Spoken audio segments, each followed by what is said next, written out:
Bonsoir à tous et bienvenue dans ce point de l'actualité. Le premier colloque de l'Institut de recherche stratégique de l'Académie internationale de lutte contre le terrorisme ouvert à Abidjan. Des acteurs impliqués dans la lutte contre cette nébuleuse et des organisations internationales vont réfléchir sur la mutualisation des efforts. C'est le ministre d'État, ministre de la Défense, qui a ouvert les travaux. Abou Sanogo. Ce premier colloque inaugure le lancement des activités de l'Institut de recherche stratégique de l'Académie internationale de lutte contre le terrorisme, un instrument de formation visant le renforcement des capacités des États de la sous-région, voire du continent, engagés dans la lutte contre le terrorisme. Terrorisme au Sahel et en Côte d'Ivoire. Convergence et spécificité au cœur de ce premier colloque de l'Institut de recherche stratégique de l'Académie internationale de lutte contre le terrorisme, présidé par le ministre d'État, ministre de la Défense Téné Birahima Ouattara. Pour la France, ce projet de coopération concernant l'Académie internationale de lutte contre le terrorisme est unique en son genre. Cette académie est également unique par sa dimension multinationale, car elle a vocation, dès 2022, à mettre en place une gouvernance partagée entre tous les pays et organisations internationales qui souhaiteront s'impliquer concrètement dans ce projet. Et je dis à tous ceux qui hésitent encore, peut-être, à franchir le pas, venez nous rejoindre très vite, car il s'agit de notre sécurité collective et, au-delà, du développement économique et social de l'Afrique. Pour le gouvernement ivoirien, la lutte contre le terrorisme est une priorité. Compte tenu de son caractère transfrontalier, la lutte contre le terrorisme ne peut être menée en vase clos. Elle requiert une bonne collaboration entre États, exige une synergie et complémentarité d'action dans plusieurs domaines, formation, renseignement, judiciaire. Le terrorisme est devenu ces dernières années l'une des plus grandes menaces de notre temps. Il concerne directement ou indirectement chacun de nos États. Il met en péril la stabilité de nos États et compromet nos efforts de développement. Pour le gouvernement ivoirien, la lutte contre le terrorisme est une priorité. La sécurité des Ivoiriens et de l'ensemble des populations qui vivent ici est au cœur de la politique du chef de l'État, son Excellence Alassane Ouattara.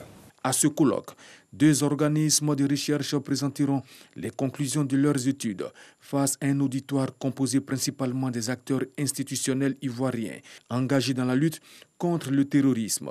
Près de 70 invités, dont des ambassadeurs et représentants des organisations internationales ayant manifesté un intérêt pour le projet de l'Académie internationale de lutte contre le terrorisme, y prennent part. Le gouvernement ivoirien s'attaque aux constructions anarchiques. La lutte contre ces pratiques va s'intensifier, prévient le ministère de la Construction. La brigade d'investigation et de contrôle urbain a procédé ce jeudi à la démolition d'un bâtiment R+3 à Nono Village dans la commune de Cocody. Un immeuble qui ne respecte pas les normes administratives et techniques. Une opération qui permet de préserver des vies, c'est ce qu'a indiqué Yao Ngoran, le chef de la brigade d'investigation et de contrôle du ministère de la construction, du logement et de l'urbanisme.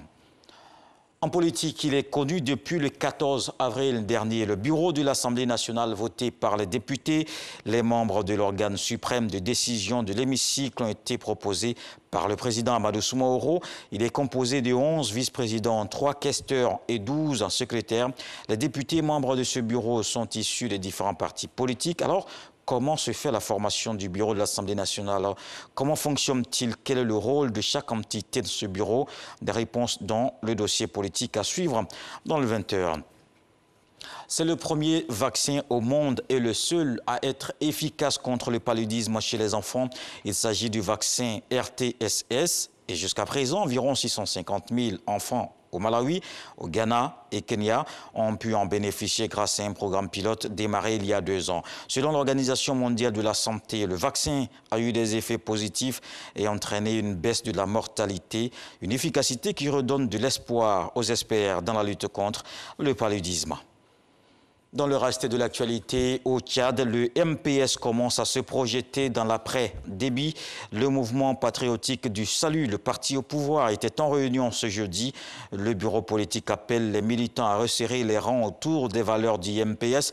Le parti doit apprendre à vivre sans son président fondateur, a confié son porte-parole Jean-Bernard Padaré. Le parti de Idriss Déby Itno soutient la mise en place du conseil militaire de transition. Et puis les États-Unis vont doubler d'ici à 2024 leur aide publique aux pays en développement. Une annonce ce jeudi du président Joe Biden pour faire face au changement climatique par rapport au niveau enregistré 10 ans plus tôt. Le département d'État américain dit vouloir tourner la page de la forte chute des financements internationaux fournis par les États-Unis sur le climat pendant la présidence de Donald Trump. L'an prochain, le fonds vert pour le climat sera abondé de 1,2 milliard de dollars supplémentaires. Place aux infos régionales, je vous retrouve à 20 h avec beaucoup de plaisir.